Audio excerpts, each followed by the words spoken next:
वह दौर जब धरती अपनी आखिरी सांसें गिन रही थी। लगातार बढ़ते तापमान, सूखे और बर्बाद इकोसिस्टम ने इंसानियत को घुटनों पर ला दिया था। समुद्र सूख चुके थे, नदियां इतिहास बन चुकी थी और धरती पर बस 1% पानी बचा था, वो भी वैज्ञानिक प्रयोगशालाओं में सुरक्षित। आसमान धूल से ढका रहता, जमीन दरारों से भरी थी और इंसान अपनी ही बनाई कयामत के बीच नई उम्मीद तलाश रहा था। धरती के सूख जाने के बाद इंसान की निगाह अब अंतरिक्ष की ओर टिक चुकी थी। वह जमाना जब इंसानों ने धरती की हदें पार करके अंतरिक्ष की गहराई में कदम रख दिया था। अंतरिक्ष अब खाली सपना नहीं रहा, बल्कि नए प्रयोग और खोजों की नई मंजिल बन चुका था। इन्हीं खोजों में से एक था चांद की सतह पर मिला पानी। यह ऐसा रहस्य था जो पहली नजर में जिंदगी का तोहफा लगा, मगर असलियत में यह अपने अंदर मौत से भी ज्यादा भयानक सच छिपाए बैठा था। किसी को अंदाजा तक नहीं था कि यह पानी पृथ्वी के पानी जैसा बिल्कुल नहीं है, बल्कि एक ऐसा जहर है जो इंसानी शरीर को अंदर से बदल देगा और उसे किसी बुरे अंजाम की तरफ धकेल देगा। यही है उस रहस्यमयी science fiction series the silent sea की शुरुआत, जिसकी पूरी कहानी आज आपको एक ही वीडियो में देखने को मिलेगी। कहानी शुरू होती है साल 2070 से, जब धरती की हालत बहुत खराब हो चुकी थी। प्रदूषण ने फसलों को तबाह कर दिया था, पानी लगभग खत्म हो गया था और इंसान जिंदा रहने के लिए हाथ पैर मार रहा था। हालात हाथ से निकल न जाए, इसलिए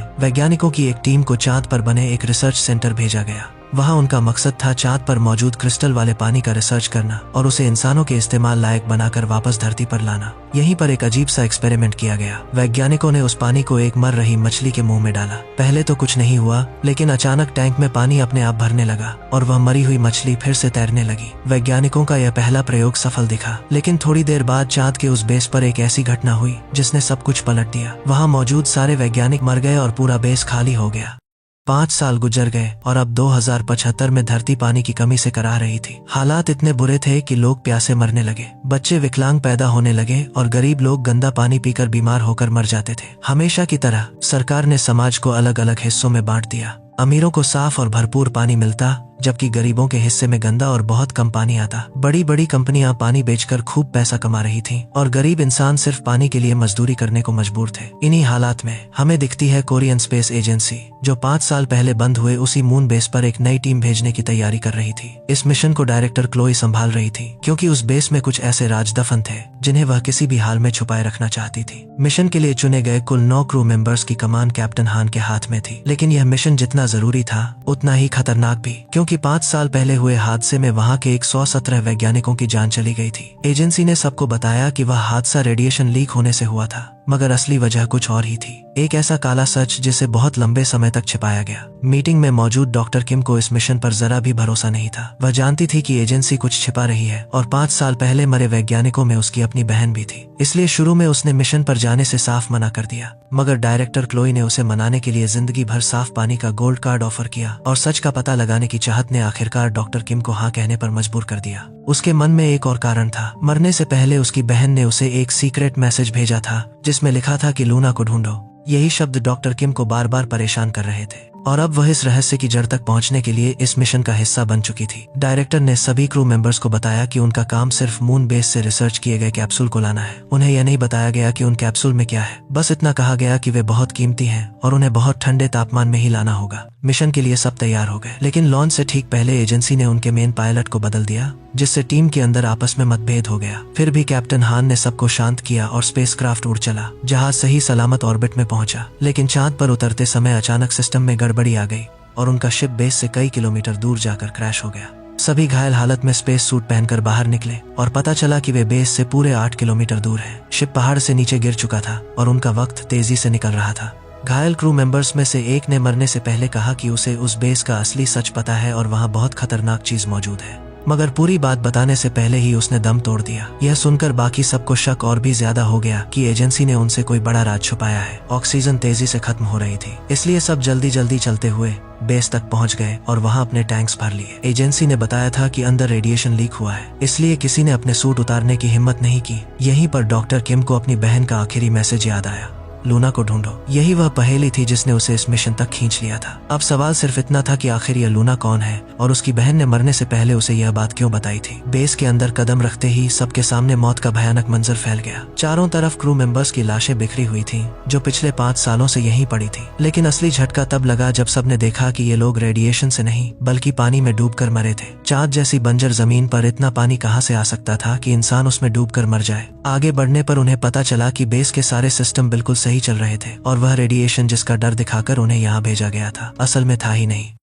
डॉक्टर किम गुस्से में कहती है कि एजेंसी ने उनसे सच्चाई छिपाई है और इन लाशों का पोस्टमार्टम होना चाहिए, तभी पता चलेगा कि यहाँ सच में क्या हुआ था। लेकिन कैप्टन हान सख्ती से कह देता है कि उनके पास टाइम नहीं है और उन्हें बस मिशन पर ध्यान देना चाहिए। सबसे पहले उन्हें धरती से बात करनी होगी और यह बताना होगा कि उनका शिप क्रैश हो चुका है ताकि एजेंसी तुरंत दूसरा स्पेसक्राफ्ट भेज सके। सब कंट्रोल रूम पहुंचते हैं और बेस की लाइट्स ऑन कर देते हैं, मगर उनकी किस्मत साथ नहीं देती। कम्युनिकेशन एंटीना पूरी तरह से खराब पड़ा था, यानी वे नीचे पृथ्वी तक कोई खबर नहीं पहुंचा सकते थे। रेडिएशन न होने की वजह से सब अपना अपना हेलमेट उतार चुके थे और अब कैप्टन हान मिशन का पूरा प्लान समझाता है। बेस में कुल 3 स्टोरेज रूम थे और जरूरी कैप्सूल इनमें से कहीं भी हो सकते थे, इसलिए क्रू 3 टीमों में बंटकर अलग अलग जगह सैंपल्स खोजने निकल जाती है। रास्ते में एक मेंबर दूसरे को बताता है कि कैप्टन हान असल में रिटायर हो चुके थे, लेकिन अपनी बेटी को जिंदगी भर साफ पानी दिलाने के लिए उन्होंने यह खतरनाक मिशन स्वीकार किया। तभी एक टीम स्टोरेज का दरवाजा खोलती है और अंदर जो नजारा सामने आता है वह दिल दहला देने वाला था। वहाँ ढेर सारी लाशें पड़ी थीं, जैसे लोग जान बचाकर भागना चाहते हों, लेकिन किसी ने उन्हें बाहर निकलने ही नहीं दिया और ये सब भी पानी में डूबकर मरे थे। माहौल में चुप्पी छा जाती है। कैप्टन हान कहता है, इन सब बातों को भूलकर मिशन पर ध्यान दो। इसी बीच तीनों टीमें अपने अपने स्टोरेज तक पहुंचती हैं, लेकिन हैरानी की बात यह थी कि वहां कोई सैंपल्स मौजूद ही नहीं थे। ऐसा लग रहा था जैसे किसी और ने पहले ही सब निकाल लिया हो। तभी बेस के अंदर से अजीब सिग्नल मिलने लगते हैं, मानो वहाँ कोई सैंपल्स और भी हो। लेकिन यह कैसे हो सकता था? अगर 5 सालों से कोई जिंदा भी रहा होता तो पानी और खाने के बिना वह अब तक बच नहीं पाता।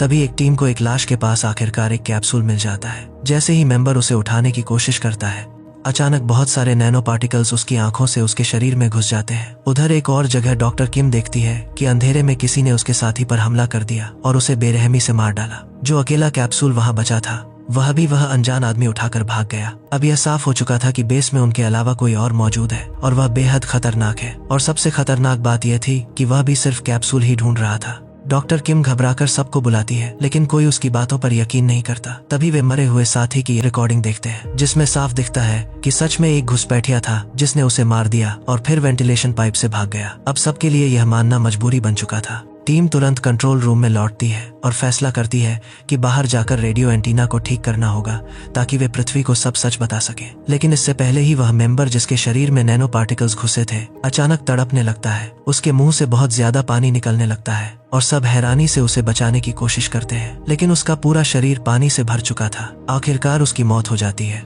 जैसे बाकी सबकी हुई थी, पानी में डूबकर। सब इसे किसी रहस्यमयी एलियन वायरस का असर मानते हैं और जल्दी से फिर से अपने सूट पहन लेते हैं। उसकी बॉडी को दूसरे कमरे में बंद कर दिया जाता है और उसका भाई चोंगा गहरे सदमे में चला जाता है। इसी हालात में कैप्टन हान आखिरकार डॉक्टर किम को इजाजत देता है कि वह बेस के मेडिकल डेटा की जांच करे ताकि असलियत सामने आए और बाकी लोगों की जान बचाई जा सके। डॉक्टर किम काम में लग जाती हैं, जबकि हान बाकी टीम को आदेश देता है कि उस अनजान आदमी को वेंटिलेशन में खोजा जाए। और जब वे अंदर जाते हैं तो वहां दीवारों पर अजीब सी ड्राइंग्स बनी हुई मिलती हैं, जिन्हें फॉलो करते हुए वे एक गुप्त कमरे तक पहुंच जाते हैं। बेस के अंदर उस गुप्त कमरे तक पहुंचने के बाद सबको एहसास होता है कि अंदर जाने के लिए उन्हें एक कोड चाहिए, जो उनके पास था ही नहीं। मजबूर होकर वे लौट आते हैं और तभी 2 इंजीनियर्स बताते हैं कि शायद कम्युनिकेशन शुरू करने का तरीका मिल गया है। किसी एक को बाहर जाकर एंटीना ठीक करना होगा। कैप्टन हान खुद ही बाहर जाने का फैसला करता है, लेकिन जैसे ही वह लिफ्ट से बाहर निकलता है, खराब मशीनरी उसकी ओर बढ़ने लगती है और टकराने से उसका ऑक्सीजन टैंक लीक हो जाता है। हालत खराब होने के बावजूद हान एंटीना ठीक कर देता है, मगर वापस लौटते समय ऑक्सीजन की कमी से रास्ते में ही बेहोश हो जाता है। साथ ही उसे अंदर खींच लाते हैं और कैप्टन हान के होश आने पर सब कंट्रोल रूम की ओर दौड़ते हैं। लेकिन एंटीना ठीक होने के बावजूद अब भी कोई सिग्नल नहीं मिल रहा था। तभी कंप्यूटर चालू होते हैं और स्क्रीन पर एक रहस्यमय सिग्नल दिखता है जो स्टोरेज नंबर 3 से आ रहा था। वे वहां पहुंचते हैं और पता चलता है कि जिस मेंबर को अनजान हमलावर ने मारा था उसके पास एक सीक्रेट फोन था। फोन खोलने पर खुलासा होता है कि वह आदमी असल में सीक्रेट मिशन पर था, जिसका मकसद था हर हाल में उस पानी के सैंपल को धरती तक पहुंचाना, चाहे इसके लिए बाकी क्रू की जान ही क्यों न चली जाए। लेकिन किसी को पता नहीं था कि यह गुप्त एजेंट किसने भेजा था, मगर सैंपल चुराने से पहले ही वह मारा गया। इसी दौरान इंजीनियर्स आखिरकार पृथ्वी से संपर्क साध लेते हैं और कैप्टन हान डायरेक्टर क्लोई को सब कुछ बता देता है। क्लोई 3 क्रू मेंबर्स की मौत पर अफसोस जताती है, लेकिन हान सवाल करता है कि एजेंसी ने उनसे झूठ क्यों बोला कि यहाँ रेडिएशन है, जबकि असल में तो कुछ भी नहीं है। वह धमकी देता है कि अगर एजेंसी सच नहीं बताएगी तो मिशन अधूरा छोड़ देंगे।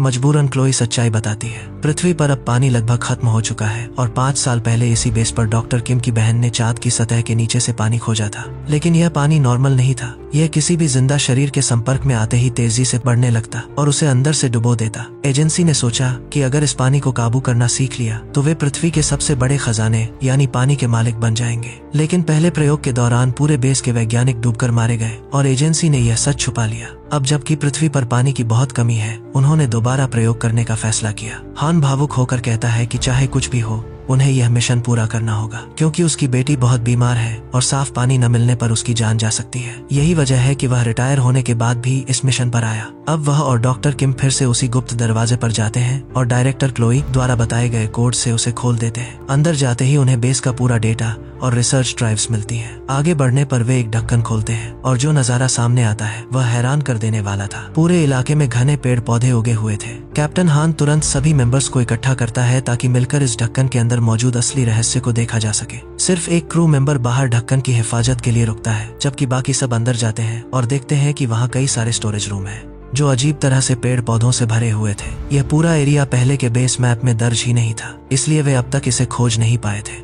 आखिरकार एक कमरे में उन्हें ढेर सारे सैंपल्स मिल जाते हैं। हालांकि फर्श पर एक सैंपल गिरकर टूट चुका था और लगता था कि उसका पानी किसी बीज के संपर्क में आया होगा, जिससे यहाँ उगे सभी पौधे पैदा हुए थे। अब क्रू तुरंत ध्यान से सारे सैंपल्स को ठंडे सूटकेस में पैक करने लगता है। तभी कैप्टन हान नोटिस करता है कि कोई उन्हें वेंटिलेशन से देख रहा है। सब होशियार हो जाते हैं, लेकिन उससे पहले ही अचानक एक अनजान आदमी हमला करता है। एक क्रू मेंबर का हाथ काटकर उसका सैंपल छीन लेता है। एक और मेंबर गोली चलाता है, जिससे सैंपल छूटकर गिर जाता है और हमलावर भाग निकलता है। जब सब उसका पीछा करते हैं तो सच सामने आता है। वह कोई आदमी नहीं बल्कि एक छोटी लड़की थी, जिसकी शक्ल इंसानों जैसी थी, लेकिन उसके कुछ अंग जानवरों की तरह विकसित थे, जिससे वह बहुत तेजी से भाग पा रही थी। वह खुद को घेरा देखकर भागती है और एक क्रू मेंबर से टकरा जाती है, जिससे एक कैप्सूल गिरकर टूट जाता है और उसका पानी मरे हुए क्रू के खून से मिलते ही हर सेकंड बढ़ने लगता है। क्रू घबराकर अब तक जमा किए सैंपल्स लेकर वहां से भाग निकलता है और घायल साथी को कंट्रोल रूम में लाकर इलाज करने लगता है। इसी बीच खुलासा होता है कि एक और क्रू मेंबर के पास भी सीक्रेट फोन था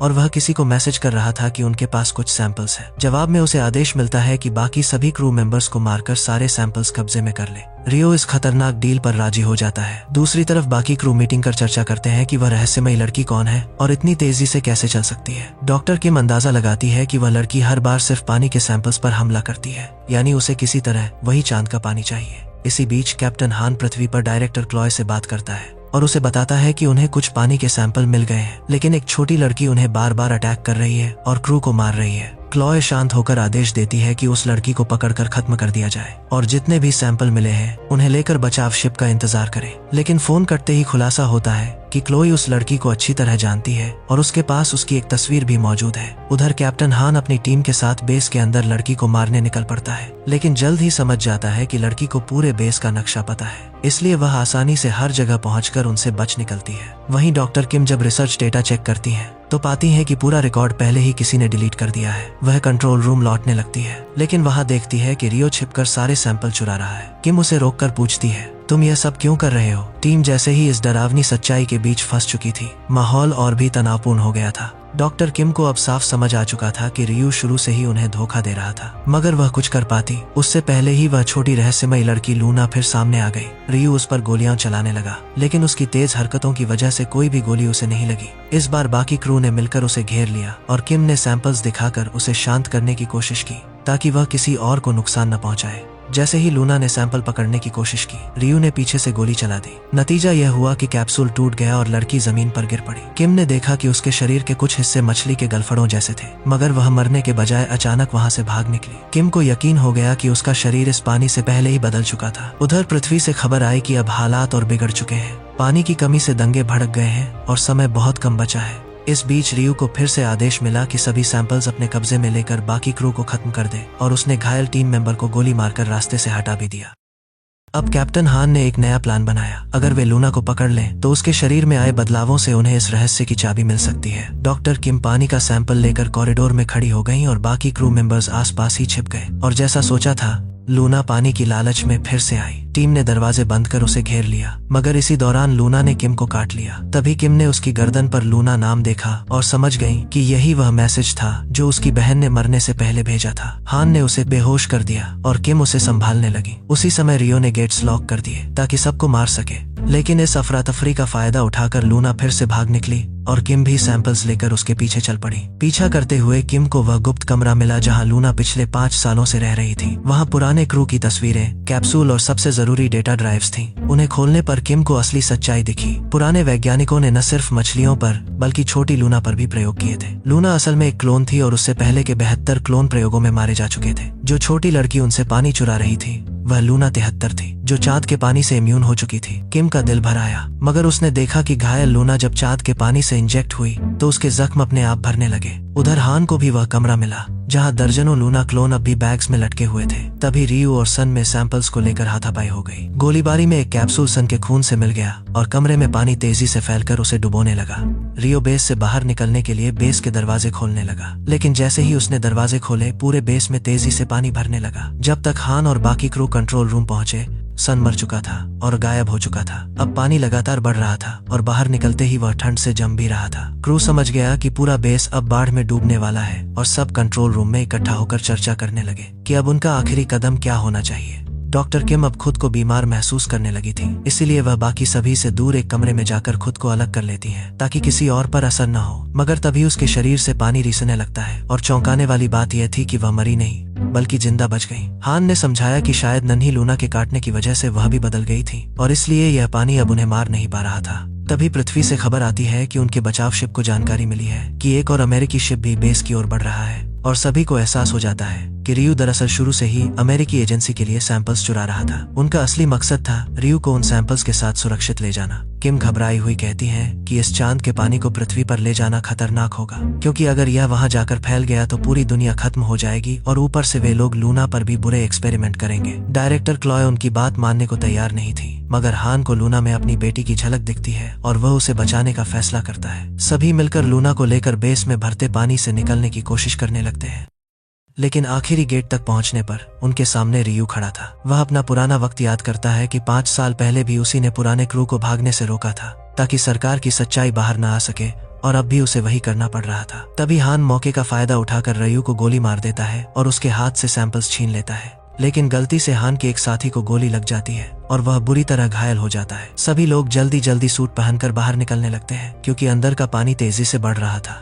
लेकिन जैसे ही गेट्स खुले उन्होंने देखा कि छोटी लूना बिना किसी सूट के ही बाहर निकल गई है। चांद की ठंडी जमीन पर खड़ी होकर वह पृथ्वी की ओर देख रही थी। 5 सालों में उसका शरीर पूरी तरह से बदल चुका था और अब चांद के माहौल के हिसाब से ढल गया था। उसे अब ऑक्सीजन की जरूरत नहीं थी। इस हड़बड़ी में हान का शरीर पानी के संपर्क में आ गया था और वह धीरे धीरे डूबने लगा। मरते वक्त उसने साथियों से आखिरी बार कहा कि वे पृथ्वी पर जाकर उसकी बेटी को बचा लें, और फिर उसने दम तोड़ दिया। ऊपर आसमान में उनका बचाव शिप आ चुका था। बचे हुए क्रू ने फैसला किया कि वे लूना को पीछे छोड़ देंगे क्योंकि अब उसका घर यही चांद था और वे सिर्फ सैंपल्स लेकर पृथ्वी लौटेंगे। पीछे रह जाती है लूना की रहस्यमयी परछाई जो चांद पर खड़ी होकर नीली धरती को देख रही थी। अगर आपको यह वीडियो पसंद आई हो तो लाइक और सब्सक्राइब करना न भूलें।